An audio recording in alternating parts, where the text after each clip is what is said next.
no equal, now and forever, God, you reign. Death cannot hold you, the victory for you. You silence the boast of sin and grave. The heavens are roaring, the praise of your glory, for you are raised to life again. Yours is the kingdom, yours is the glory, yours is the name above all names. What a powerful name it is! What a powerful name it is!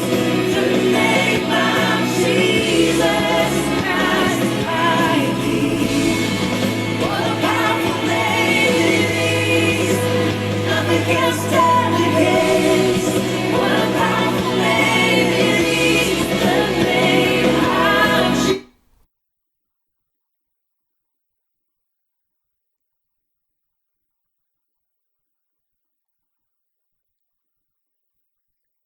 Good morning, or rather good afternoon. Welcome to Kingdom Evangelism UK. Today we'll be looking at it's time for the sons of God to manifest. Today we'll be looking at how you and I can take authority with the kingdom mandate. We are assigned to be sons of God. We are a royal priesthood. We are a peculiar people, and we are a holy nation. Our mandate is to exercise the authority of God's sonship on the earth. So we can be looking straight, directly to the word. And just before we do that, we have a moment of prayer. Father, we thank you for your grace, your love, and your mercy. Your word says it, that settles it, and we believe it. In Jesus' name, amen. Now let's go to Romans chapter 8. Romans chapter 8.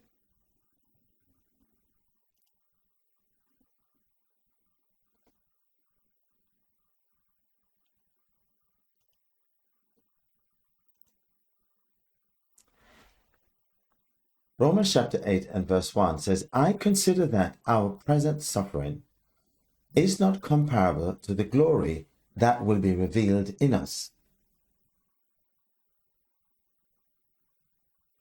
The creation waits in eager expectation for the revelation of the sons of God.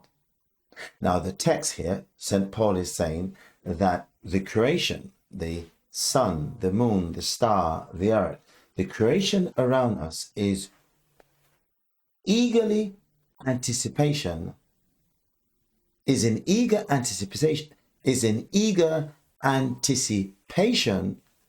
of the revelation of the sons of God. Now, the phrase sons of God in this particular text is not referring to the sons of God as angels, but the sons of God as reference to you and I. That is, you and I are called to manifest the glory of God on the earth. Now, this is the kingdom mandate. We are created first in the image of God. And in that image, we have God's DNA. We have an assignment on the earth to demonstrate God's DNA. Now, this phrase, eager anticipation or eager expectation, is a Greek word known as from which we get the word apocalypsis, aporodica, apokarorodica. Now the word apokaradokia, right? So apakaradokia means stretching out the neck.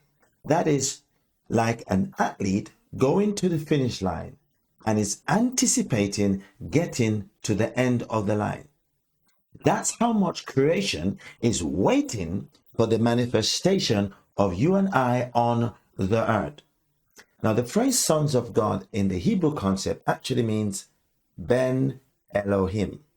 Ben Elohim, Ben means son of. Elohim means, as in the Hellenistic name, El being God. Elohim, the suffix HIM, is plural. So referring to the triune God, God the Father, the Holy Spirit, and Jesus. So God the Father, the Holy Spirit, and Jesus the Son. So the Elohim, the plural HIM, refers to the triune God. In this particular text, the sons of God is talking about you and I as the son of God. Now, the creation is referring to the creation that took place in Genesis chapter 1, where God created the heavens and the earth. In the original context of the Masoretic text, it's referring to God creating something out of nothing. That's the word bara, where God creates something out of nothing. And the word asher in the Greek, where God has created something that priorly existed. So here, God is saying in this verse, rather St. Paul is saying that God is expecting us to manifest on the earth. Now, because the creation was originally part of the creation was originally in anticipation of our creation. God's creation knows that we have existed before. Now, God has ordained us to be the benefactors of the earth. That means when God placed us on the earth, we are here for a particular reason. And that is to manifest, to demonstrate our authority on the earth. Now, the earth was given to man. The heaven belongs to God. Our role on the earth, according to Genesis chapter 1, verse 28, is to rule, subdue, and take dominion. That's Genesis 1, verse 28. That was the original assignment given to man, that we should rule, subdue, and take dominion. So our role is to take dominion on the earth. And by taking dominion, we're exercising God's sonship. Now, to be the sons of God on the earth, we must recognize that we existed in Christ before we actually existed. Now, in Romans chapter 8, it says we were predestined.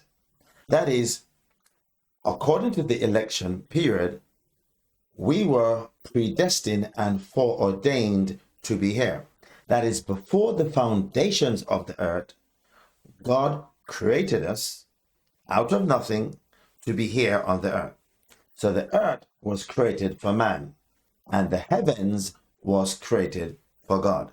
So the sons of God have authority on the earth. God has given us the mandate to function on the earth. God is actually not legal on the earth. Man is legal on the earth. When God wanted permission or legal right to be on the earth, he sent his son, Jesus. So Jesus was God manifesting on the earth. Now, this tells us how powerful man is. And I'm sure man doesn't actually recognize the actual DNA that exists in him. Man is trying to have a human experience. We are a spiritual being sent on the earth to have a human experience. We are trying to have a human experience. We are created spirit first. God breathed into man the breath of life, and man became a living nephesh, a living being. So the sonship that we carry the very DNA of God. Now, when we were created to multiply, subdue, and take dominion, this was the original kingdom mandate given to man. St. Paul takes it to another level, where he tells us about our sonship in Christ. That in order for us to live on the earth, to reveal God's DNA, God's nature, we must take on the very nature of Christ. Now, man in Genesis chapter 3 and 6 fell from God's original mandate. And for that reason, we were limited in our lifespan. God said his spirit will not always strive with man. Therefore, we were assigned 120 years to live. Now, that was not God's original lifespan for man. But when God saw that man sinned and man fell from his glory, we were given a limited time to live on the earth. That's why you might ask the question, why is it that we don't live as long as Methuselah and as long as Adam and as long as the early creation of man? Well, after the fall, you might remember God repented that he made man. Therefore, man was living below the original status. The only man that lived according to God's DNA, and yet he fell to some degree, was Adam. Because Adam didn't have a father.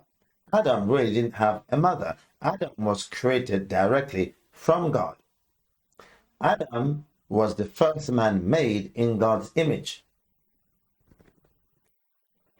Now let's leave the theology until part 2, because there are other inclusions here that we can have in the text that helps us to understand the original mandate of man. Now, some extra biblical studies suggest that the angels were protesting when man was created. If you go to Psalm 2, it says, "What is man that you are mindful of him? He's made a little lower than angels," some translations say. But the accurate translation says in Psalm 2 that man was made a little lower than God. The word there is Elohim again. So man is made a little lower than Elohim. So the writers at the time couldn't actually comprehend how man could be compared to God. So we were given the status lower than angels. The original traditional Hebrew manuscript uses the word Elohim. So you and I were made a little lower than Elohim. Now we can understand why St. Paul in Romans chapter 8 uses the phrase sons of God. Now the phrase sons of God in this text is still Ben Elohim, son of God, El, the Hellenistic name, him, the plural, in the suffix of Elohim, talking about the triune God, God the Father, the Son, and the Holy Spirit. So we know that we are made in the image and the nature of Christ. And therefore we take on the very DNA of Christ. His spiritual DNA is imprinted in us. So the original function of man is to carry out God's assignment on the earth. Now, why it's crucial at this particular time is because man has a limited time on this earth in order to demonstrate his sonship, his rulership, and his authority. We have a finite time on the earth. That finite time is designated by, at this time, the period of grace. We had different dispensations in the book of Genesis. We had the period of Adam. We had the period of the Noahic period. We had the Davidic covenant. And all of these periods and dispensations were the time allotted to man on the earth. Now, we are actually coming to the end of the period of grace. Why do I say that? Because we are anticipating the rapture. We are anticipating the return of Christ. This morning, when I was preparing this message, I said to the Holy Spirit, please give me something specific from your word that I can say as a rhema word. What would you like me to say? And this is what he said to me. Tell them I am coming very soon. The voice I heard in my spirit was like a father that was longing to see his children. It was like a heartbroken father. I am coming soon. So you and I know that the current period in humanity is awaiting the manifestation of the coming of Christ. But before that, our role on the earth as children of God is to demonstrate who God is. We are his hands and we are his feet. And we are called and given the mandate to await his return. But while we are awaiting his return, we must demonstrate his kingdom and his rulership on the earth. Now, let's go back to Romans chapter 8 and have a look at what St. Paul was really trying to say. Let's dig deeper into what St. Paul is trying to say.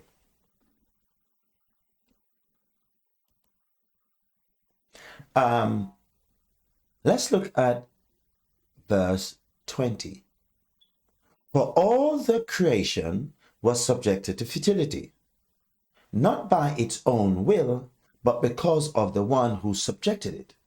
So the creation, created by God, the sun, the moon, the stars, and the earth, and all the elements of the earth,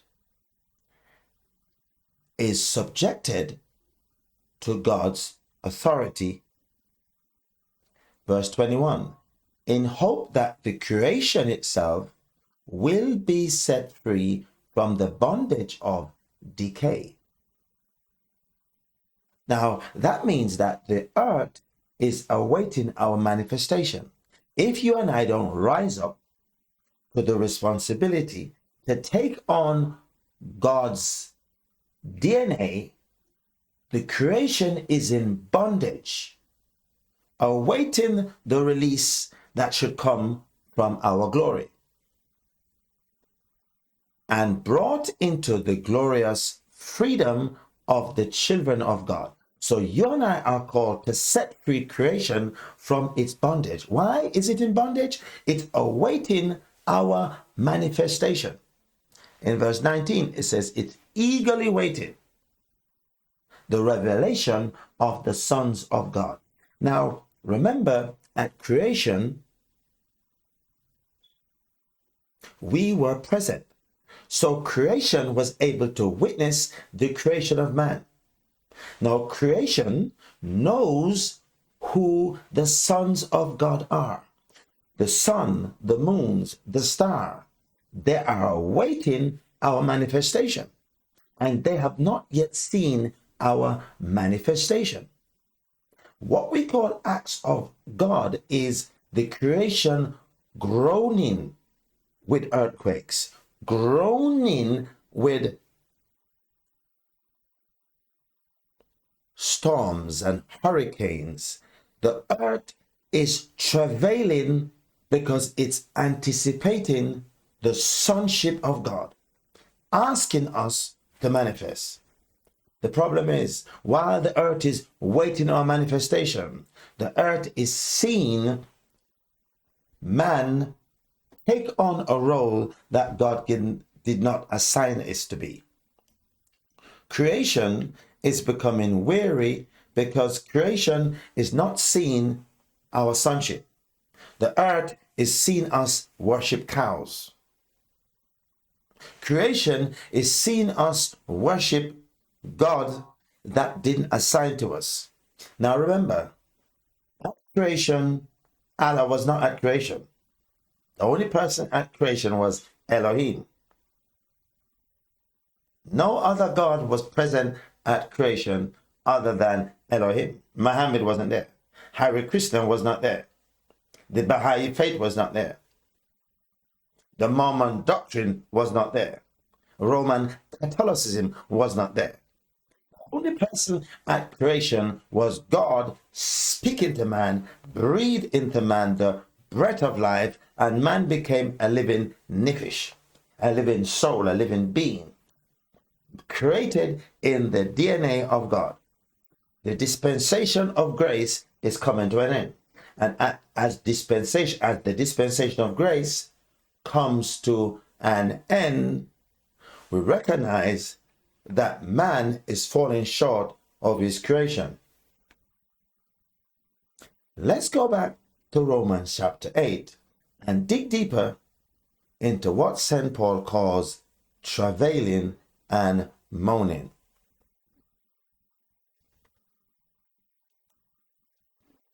In verse 22, it says, "We know that the entire creation has been groaning together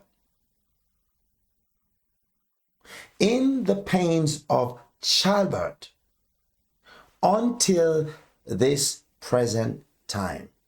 So the entire creation, the sun, the moon, the stars, the entire earth is like a woman in childbirth, waiting for us to demonstrate our mandate on the earth.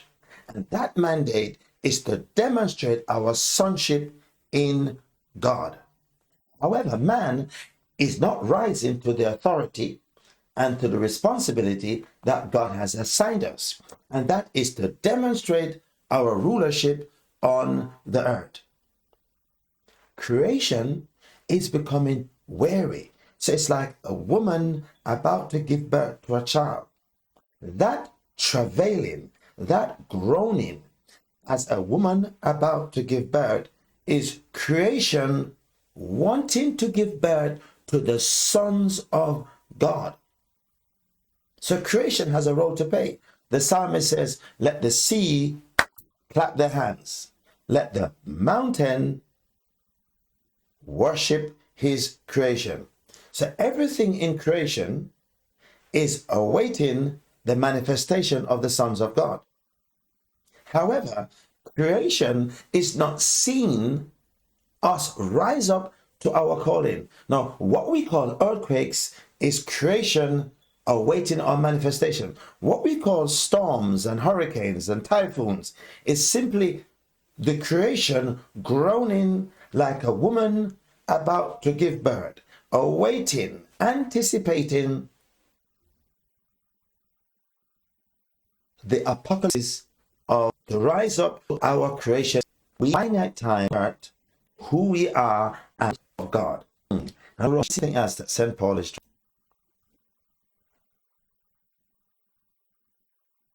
The pain of childbirth until the present time. Verse 20.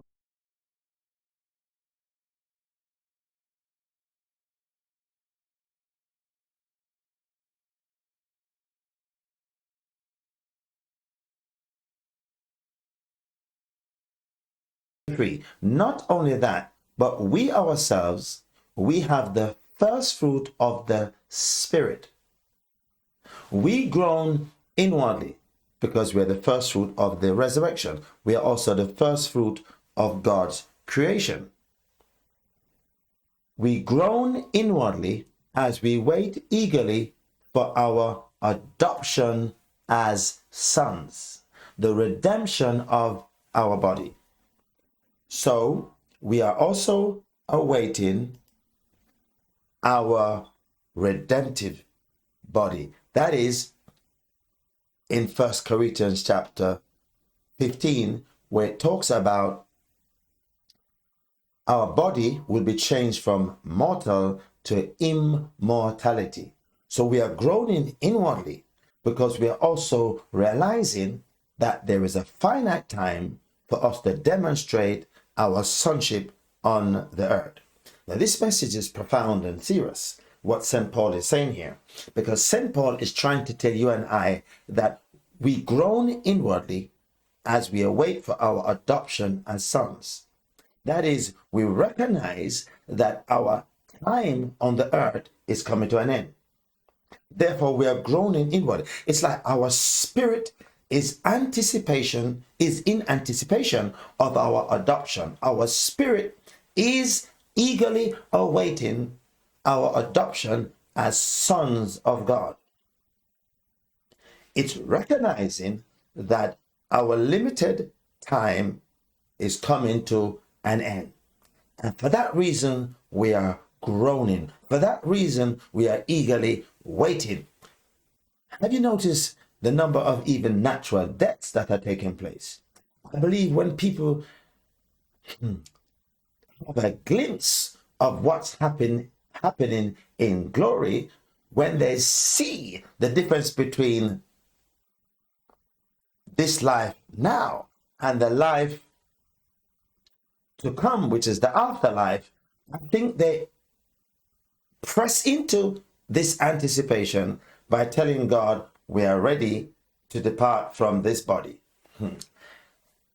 Don't take it strange that people are wanting to be with God. They want to be with their creation. They want to take on their adoption as sons. People actually who have a relationship with God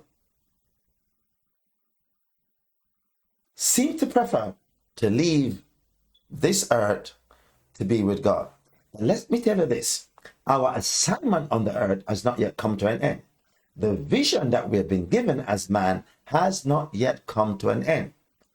In St. Matthew chapter 24, Jesus spoke with his disciples and they asked him this, when shall be the signs of your coming? And he says, there shall be wars and rumors of war. He also said there shall be earthquake, there shall be pestilence, and there shall be famine on the earth. And these are the signs of his return. Now we know that there are several viruses, and there's now an Omicron virus version 2. Now all these are signs of the time. The book of Revelation talks about the 7 plagues on the earth. So all these are signs telling us that the sons of God need to manifest on the earth, and that God's mandate given to man is for man to demonstrate his authority on the earth. We must be like God and demonstrate our kingdom authority on the earth. In St. Matthew chapter 24, it says the end will come when the message of the kingdom of God is preached to the entire earth. Now, not the message of the gospel of Jesus, but the message of the gospel of the kingdom. Big difference. If you look in St. Matthew chapter 24, I think we haven't taken, so we say when the message of Jesus has got to the end of the earth. But that's incorrect. It says the message of the kingdom. St. Matthew chapter 24. Reading on for when the message of the kingdom message is the message of the kingdom. When the message of the kingdom come.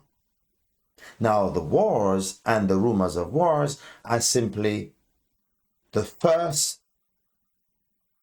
birth pains in childbirth. Now, when we look at what's happening in terms of war, the war between China and Taiwan invasion, where China is almost trying to call a card to invite the United States to enter a war. We have Australia being threatened by China, and Australia is preparing itself for a war with China. We have Russia threatening to invade Ukraine. So now we know Russia is also trying to incite the United States to enter a war. Now, this is all so part of the fulfillment of Ezekiel chapter 38, the war between Magog and Gog, the nation of the north, being Russia. We also know that Israel is of a war, rumors being fulfilled as we are eagerly awaiting our adoption as sons of God. We must demonstrate on the earth. Now, this message will take on another dimension for today, because we have sons of God. Now, let's go back to Romans chapter, exposition on Romans chapter 8.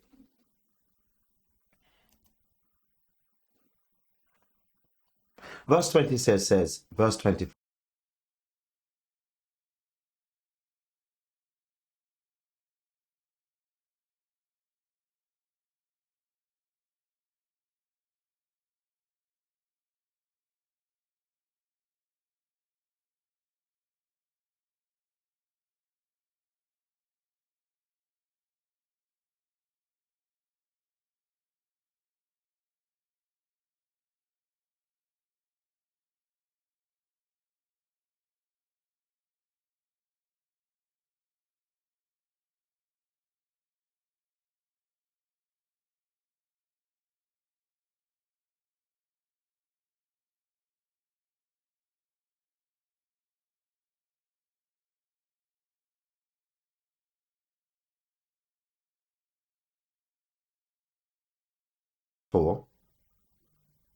For in this hope we were saved. But hope that is seen is no hope at all. We hope for what we can already see. But we hope for what we do not yet see. We wait for it patiently. Now, what are we waiting for? We are waiting for our adoption as sons of God. We are awaiting the final adoption where we are transformed from mortal to immortality. Before we get to that stage, however, we are in the dispensation of man. We are in the dispensation where we should take on our sonship authority and manifest who we are to humanity. This is a time for believers to rise up. This is a time for the sons of God to demonstrate our authority on the earth. Without fail, rise up and speak up as Christians, demonstrate who our Creator is. It's clear why the rise of Satanism is becoming very prevalent, because people are finding other alternatives and finding other means and other avenues to reach Christ, because we were created to worship a higher authority. Have you noticed we are either worshiping something or someone? Because man was created to worship. But the enemy within us, our flesh, we seek to divert our attention away from God, and our focus becomes the world and not God. Now, all of these signs of the time are indicating that we should demonstrate God's authority on the earth, and we should redirect our attention to our original mandate, and that is to demonstrate God's rulership on the earth. Now let's have a brief look at Genesis chapter 6. Now, Genesis chapter 6,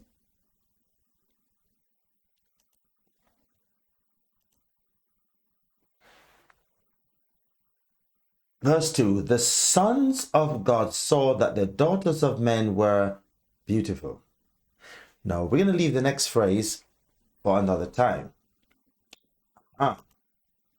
So, the sons of God, again, the same phrase, Ben Elohim, sons of God, saw that the daughters of men were beautiful. Now, we're going to take that to the next level in our next Bible study. But here, we are using the phrase sons of God as angels and the phrase sons of God as children of God. In the Old Testament, it primarily referred to angels. In the New Testament, it's used in reference to children of God. There's also the term sons of Israel, where Israel is referenced as the son of God in the book of Jeremiah chapter 31. Now, we want you to recognize that you are created for one, a purpose, and two, you are created to demonstrate God's rulership and mandate on the earth. You are called in the kingdom of God to demonstrate his rulership. Psalm 82 puts it like this: you are like gods. If you don't recognize who you are, you will fall like one of the princes. You will fall like mere men. Don't you know that you are gods? Very provoking psalm. And that psalm is there to provoke you and I to the sonship of God in us, so that we come to recognize our original mandate: rule, subdue, take dominion, replenish the earth, and demonstrate God's rulership on the earth. This next decade, the next decade, if Jesus tarries, we are here to demonstrate his rulership. We're here to demonstrate his authority on the earth. Would you like to walk into that authority? Well, if you want to walk into that authority, we can invite you to say yes to Jesus. Now, this is not the last plague. According to the book of Revelation, there are 7 plagues. This won't be the last plague. Mark my words, this will not be the last plague. Because as we enter the period of tribulation, we will see a complete different world. What you're seeing today is just the beginning of horrors. As we see St. Matthew 24 and the book of Revelation and the book of Daniel begin to manifest and become fulfilled, we will recognize that we are coming closer to the return of Christ. Now pay attention to Ezekiel chapter 38, the book of Daniel and the book of Zechariah. As we read those books together, it will be like reading the newspaper, because these are the times that these books will be fulfilled. Your sonship must be demonstrated now. Your authority in Christ must be demonstrated on the earth now. And you don't need permission from anyone to demonstrate your sonship. You don't need permission from another person to demonstrate who you are. You are created in the nature and DNA of Christ. Therefore, it is your time to demonstrate. It is your time to prophesy who you are in Christ. You are created in Christ. You are hidden in Christ. Colossians chapter 3. And you must set your affection on things above and not things on the earth. So the sonship of God means that we are demonstrating who we are on the earth. And that's an awesome responsibility. And by so doing, we are fulfilling God's will, the will of his kingdom on the earth. We cannot live a life of fulfillment unless we fulfill God's will on the earth. Will is to demonstrate his sonship. Not the sonship of your church, not the sonship of your religion, not the sonship of your pastor, but the sonship of God. Your first allegiance is to the kingdom of God. Even the church is subjected to a higher authority. And that higher authority is the kingdom of God. You see, we are so caught up in religiosity that we forget our original mandate. Our original mandate is the kingdom mandate, from where we demonstrate our sonship in God. Not your church, not your religion, but the kingdom of God. That's the original message, set Matthew chapter 4, verse 17. From that day forward, Jesus began to preach, the kingdom of heaven is at hand. Today, you may ask the question, how can I become God's son? How can I demonstrate the sonship of God on the earth? Well, I'd like to invite you to make that decision today. God wants to give you that privilege, and he's already given you that privilege, that you can become his son on the earth. It's interesting when you listen today to people's conversation. People are becoming very restless. They're looking for answers. People are trying to find solutions in life. And these final years of moaning and growling and restlessness will bring man to come to realize that we are helpless without God. Therefore, I would like to invite you today to make a decision about your eternal salvation.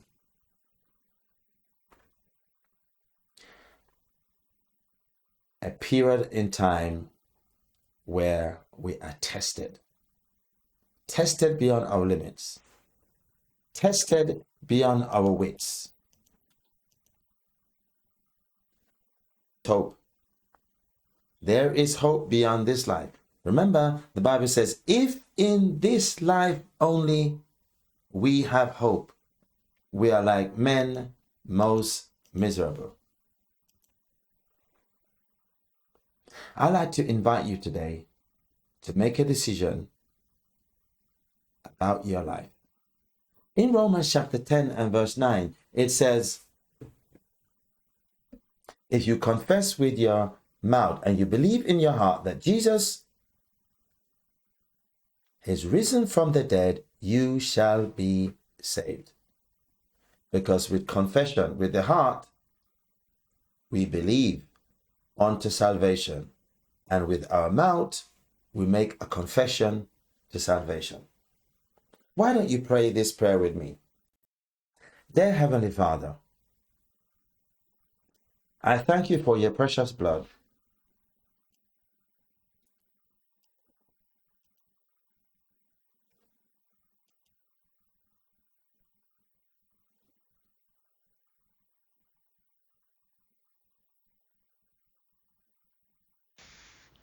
Heavenly Father, Your word says that if I confess with my mouth Jesus is Lord and believe in my heart that God raised him from the dead, I will be saved. I acknowledge that I have sinned against you.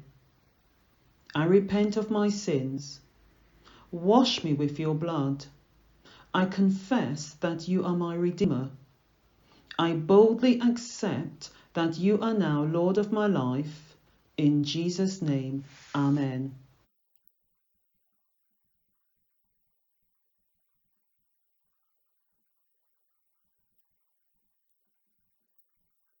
If you prayed that prayer, I would like to say, welcome to the kingdom of God. If you prayed that prayer, I'd like you to send me an email at kingdom.evangelismuk@gmail.com. That's kingdom.evangelismuk@gmail.com. I'd like to hear from you to assist you as you embark on your first Christian journey. We'd like to send you some literature so that we can assist you in our discipleship program. So we can invite you to our discipleship class online where we can introduce the walk of salvation. Angels in heaven are rejoicing right now over your decision to follow Jesus. I made that decision when I was 14, and I don't regret making that decision. It's protected me. It's kept me. And I thank God for that decision and that privilege to serve God. It's a privilege to serve God.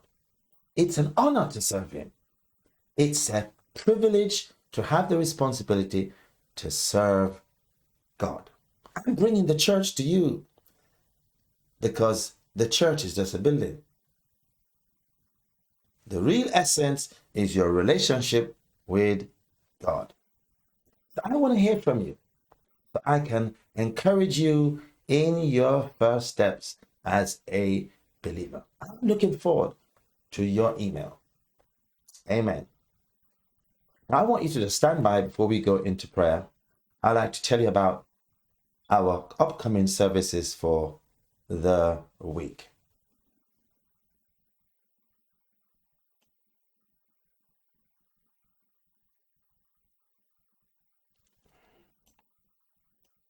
Thank you, Jesus. Thank you, Jesus. Thank you, Jesus.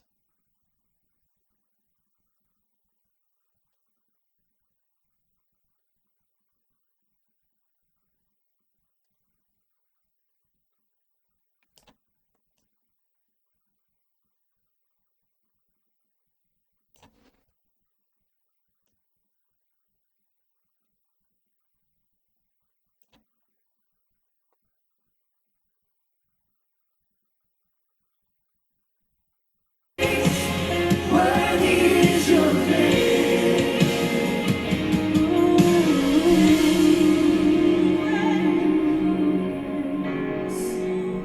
We exalt your name. We exalt your name.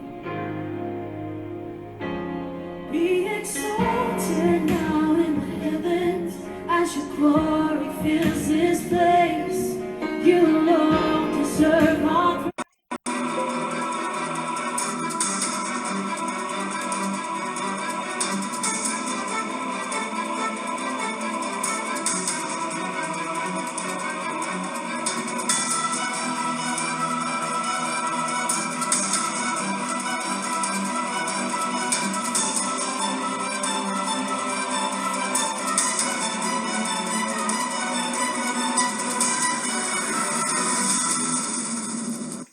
It is time for the sons of God to arise. Join us on Wednesday at 6 p.m. GMT at Kingdom Evangelism UK. We're going to talk about.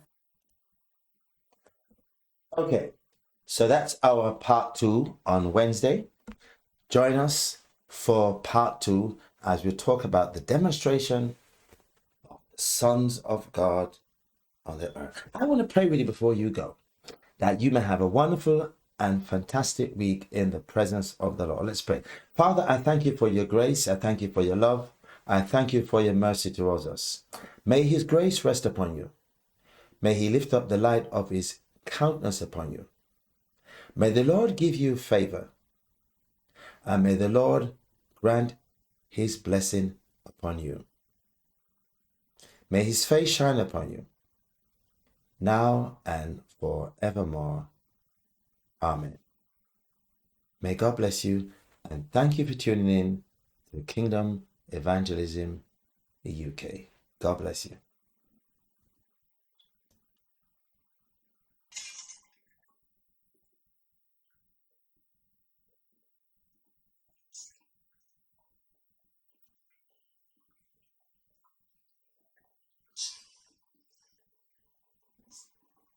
It is the name of Jesus.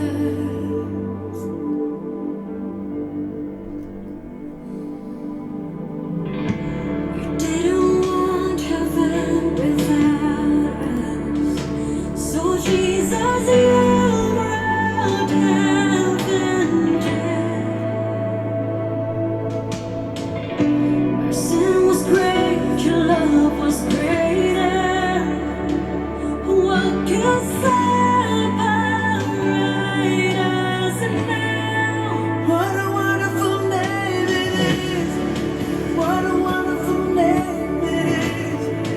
The name of Jesus Christ, my King. What a wonderful name it is.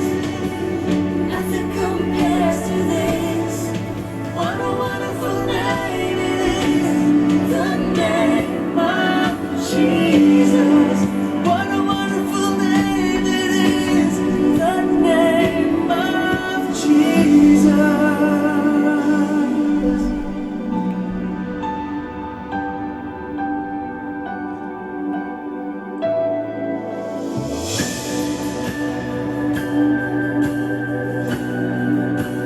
You have no rival. You have no me.